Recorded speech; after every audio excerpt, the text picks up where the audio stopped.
Salam sejahtera Malaysia, selamat datang ke channel Fels Lifestyle. Tuan-tuan dan puan yang amat dihormati sekalian, dalam satu artikel panas daripada sinarharian.com, artikel panas yang menyebut nama Lim Guan Eng dan juga dua ahli parlimen daripada PAS. Dalam artikel ini yang bertajuk Setiausaha Politik Guan Eng buat laporan polis terhadap dua MP PAS, Haraka. Satu laporan polis dibuat terhadap dua ahli parlimen PAS dan Akbar Haraka kerana didakwa menyebarkan berita palsu mengenai pengerusi DAP Lim Guan Eng. Laporan tersebut dibuat oleh setiausaha politiknya Wong Hon Wai di Ibu Pejabat Polis Daerah IPD Timur Laut pada Selasa.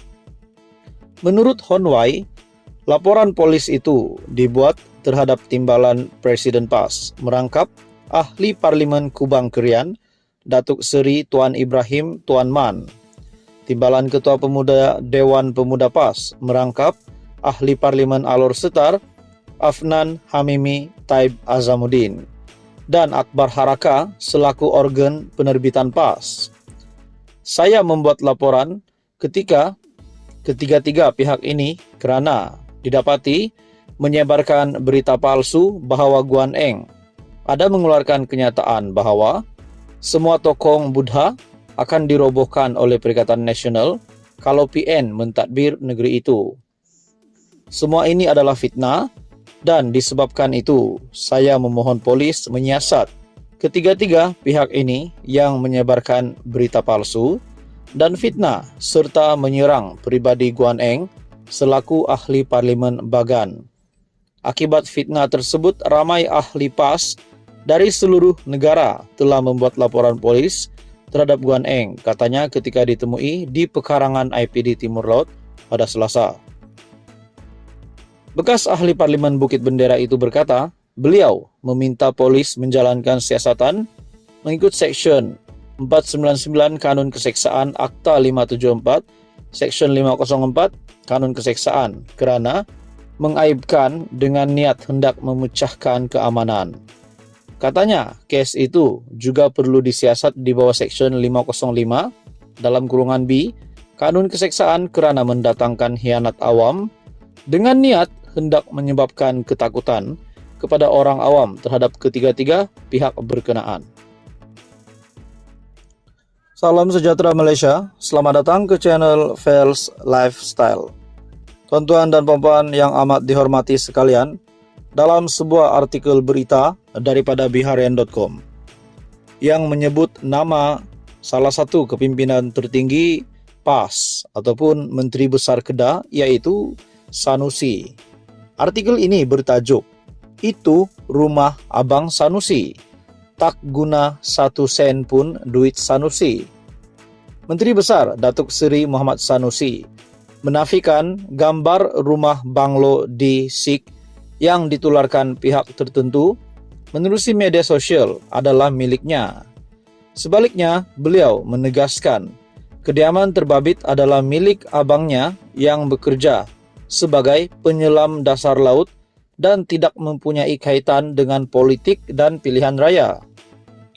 Foto sebuah banglo di SIK lengkap dengan image Google Map yang cuba digambarkan ada kaitan dengan saya hingga timbul tanggapan, kononnya banglo itu milik saya, sedang ditular oleh para pemfitnah dan pendengki di media sosial.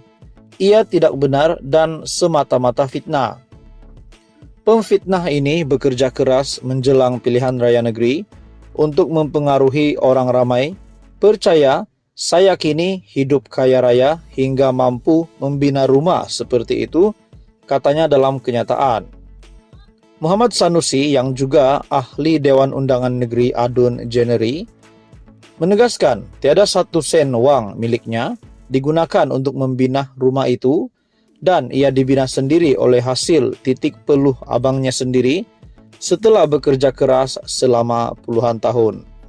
Katanya, selama ini abangnya terpaksa tinggalkan isteri dan anak-anak hingga 3 atau 4 bulan sebelum dapat kembali bertemu keluarga.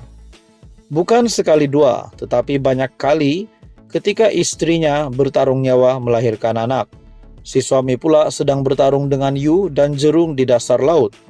Mereka suami istri, termasuk anak telah banyak berkorban selama ini.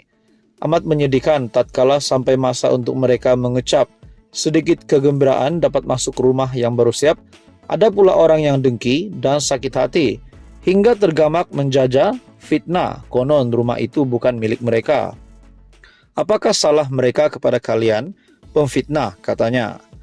Muhammad Sanusi turut mempersoalkan adakah menjadi kesalahan abangnya mengumpul duit setelah berpuluh tahun bekerja, mempertaruhkan nyawa dalam keadaan begitu bahaya untuk memberikan sedikit kegembiraan kepada ahli keluarga. Apa salah dia kepada kalian sehingga tidak berkira langsung menyebar fitnah sedangkan kalian tidak kenal pun siapa pemilik rumah itu? Adakah kerana dia abang saya, dia tidak boleh bina rumah besar walaupun dia ada duit dan mampu untuk bina rumah seperti itu? Katanya sebagai adik, beliau tahu abangnya sudah lama bekerja keras untuk membahagiakan keluarganya. Mereka dengan mudah menyebar fitnah untuk mendapat sedikit habuan atau memuaskan dendam kesumat yang lama terpendam. Mereka seperti lalat penghurung tahi yang kotor lagi jijik. Bersiap sedialah kalian semua untuk menjawab di dunia dan akhirat atas dosa yang telah disebarkan, tegasnya. Salam sejahtera Malaysia. Selamat datang ke channel Fels Lifestyle. Tuan-tuan dan puan-puan yang dihormati sekalian, dalam sebuah artikel berita daripada BH Online, kita bentang karpet merah dari lapangan terbang sampai ke hotel jika benar ada individu mahu melabur RM500 bilion di Langkawi. Dalam satu topik berita yang panas ini, Tengku Zafrul sebagai Menteri Perdagangan Antarabangsa dan Industri berkata jika dakwaan bekas ahli Parlimen Langkawi itu benar, ia bakal mencipta sejarah dan rekod baharu buat Malaysia.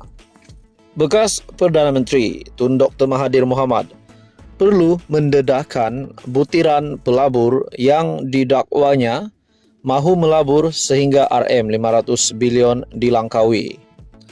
Anda tahu tak, dalam sejarah pelaburan, jumlah pelaburan diluluskan tertinggi ialah RM309 bilion setahun.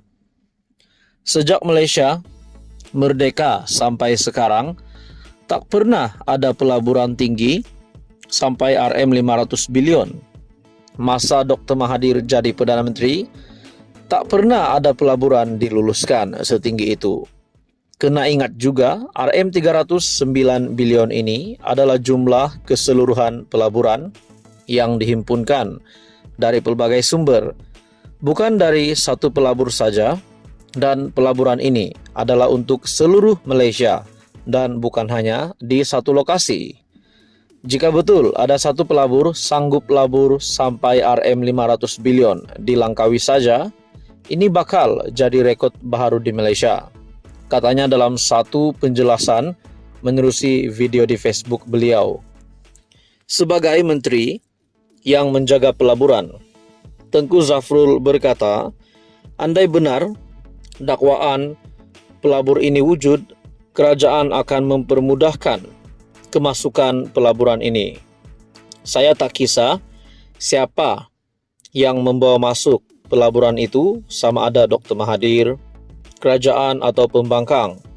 Sebab kalau ada pelaburan masuk, yang terima manfaat adalah rakyat. Jadi, saya nak minta jasa baik Dr. Mahathir kongsi butiran pelabur ini. Sedangkan pelabur nak melabur juta-juta pun kita sambut dengan tangan terbuka. Ini kan pula nak labur RM500 bilion. Memang kita bentang kapet merah dari lapangan terbang sampai ke hotel, katanya. Dr. Mahathir pada satu program bual bicara anjuran proklamasi orang Melayu di Pusat Konvensyen Shah Alam Sabtu lalu mendakwa berjumpa dengan pelabur yang berhajat melabur Rm500 billion di pulau peranginan Popular itu, namun tidak mendedahkan individu berkenaan. Ada orang nak melabur, mereka jumpa saya. Mereka kata nak melabur di Pulau Langkawi sebanyak Rm500 billion. Tetapi katanya tak ada menteri yang sudi jumpa dengan dia. Selain itu, ada juga seorang lagi datang jumpa saya, cakap nak melabur, tetapi tak ada layanan juga. Jadi sebenarnya bukan orang tak nak datang melabur. Orang nak, tetapi kerana tak ada layanan, mereka pergi ke Indonesia, Vietnam dan Filipina. Dakwa Dr. Mahathir seperti dipetik dalam laporan media. Tuan-tuan dan puan-puan, persoalannya apakah yang dinyatakan Dr. Mahathir ini adalah satu perkara yang benar atau hanya rekaan semata-mata untuk mengubah pandangan rakyat ataupun netizen kepada kerajaan, kepada barisan kepimpinan menteri-menteri di dalam kabinet kerajaan perpaduan. Namun, itu semua menjadi persoalan.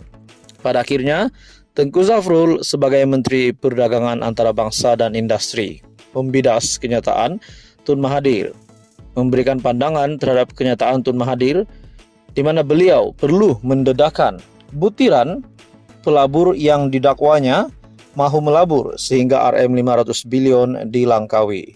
Tuan-tuan dan puan-puan, teruskan bersama di dalam channel ini untuk info yang seterusnya.